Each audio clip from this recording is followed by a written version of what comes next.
အားလုံးပဲမင်္ဂလာပါရှင်ဒီနေ့မိုးအေးလေးရွာနေတာနဲ့ဒီလိုရာသီမှာအရန်တော့လို့ကောင်းတဲ့ချင်းချင်းဆက်ဆက်ကြက်ချက်တော့ချင်းဆက်ဟင်းရည်လေးချက်စားဖြစ်ပါတယ်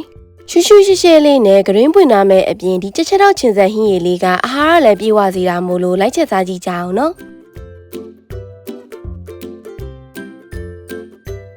အရင်ဆုံးကြက်ချက်တော့လေးတွေကိုစားနဲ့ပုတ်ပြီးရေတခြားဆေးထားလိုက်ပါတယ်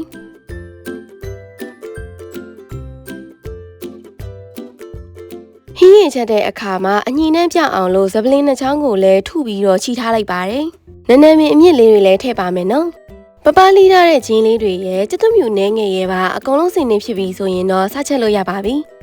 ။အရင်ဆုံးပြုံးမဲ့အိုးတွေကိုရေးထည့်လိုက်ပါမယ်။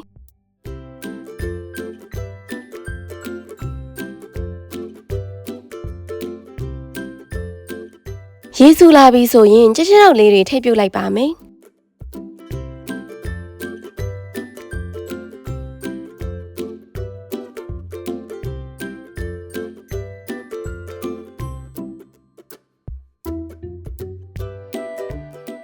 အရင်ဆုံး3မိနစ်လောက်ပြုတ်ပြီးပြီဆိုရင်မီးပိတ်ပြီးပထမသရေကိုသွန်းလိုက်ပါမယ်နော်ပြီးတော့မှရေအသစ်ပြန်ထည့်ပြီးစူအောင်ပြန်နေထားလိုက်ပါမယ်ပထမသရေကိုသွန်းပြီးမှပြုတ်တာကအညီနဲ့ပိုတက်တာစေပြီးကြက်ချက်တော့ဟင်းရည်လေးကိုလည်းကြီးကြီးတန်းတန်းလေးရသေးပါတယ်ရှင်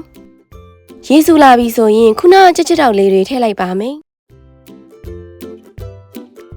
ဇပလင်လေးနှစ်ချောင်းလည်းထည့်ပါမယ်ချင်းကျက်သွန်ဖြူနဲ့နည်းနည်းမင်းအမြင့်လေးတွေပါတခါတည်းရောထည့်လိုက်မယ်နော်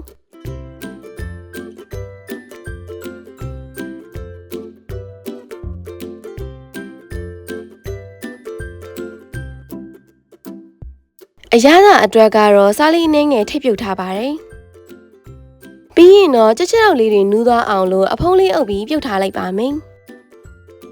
ပြုတ်လာလိုက်တာ45မိနစ်လောက်ရှိပြီဆိုရင်တော့ချလို့ရပါပြီနော်အမွှေးကြိုင်စုံစုံနဲ့ပြုတ်ထားတာဆိုတော့အနက်လေးကလည်းအယမ်းမွေးပြီးတောက်လို့ကောင်းမှသိကြပါရဲ့ရှင်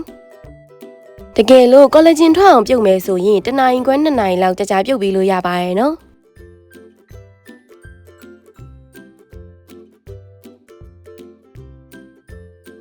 ချင်းငံဆက်လေးရအောင်လို့ပိုးကကြက်ပြုတ်ဦးထဲမှာပဲတမ်းမဆက်ပဲတစ်ခါတော့ပကံလေးထဲမှာပဲဆက်ထားလိုက်ပါမယ်လိုအပ်တာလေးတွေကတော့ငြုတ်သီးစိမ့်နဲ့အနီထောင်းထားတာလေးရဲ့နုံနုံစင်ထားတဲ့ကြက်သွန်ဖြူအနှဲငယ်နန်းနန်းပင်နဲ့တက်မြာတီးတို့ပဲလိုအပ်ပါရဲ့ရှင်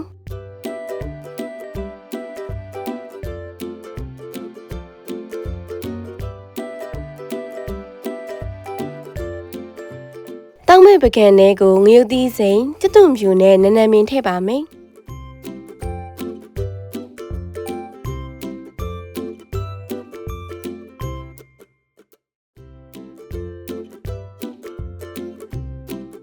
အရသာအတွက်ကြက်သားမုံအနှင်းငယ်ကင်းမုံငံပြရည်နဲ့ငြုတ်သီးမုံလေးလည်းထည့်လိုက်ပါမယ်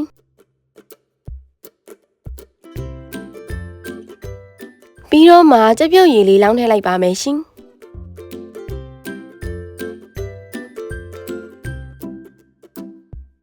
တမယာသီးလေးညှစ်ပြီးလိုသလိုချင်းငယ်သက်ရတာလေးဆက်ထားလိုက်ပါမယ်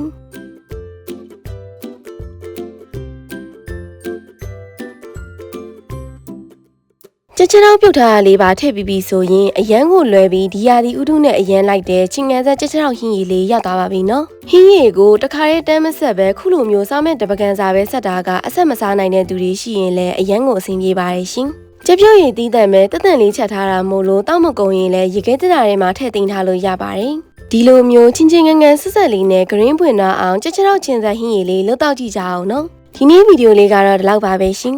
အားလုံးပဲနောက်ဗီဒီယိုကြရင်ပြန်တွေ့ပါမယ်ရှင်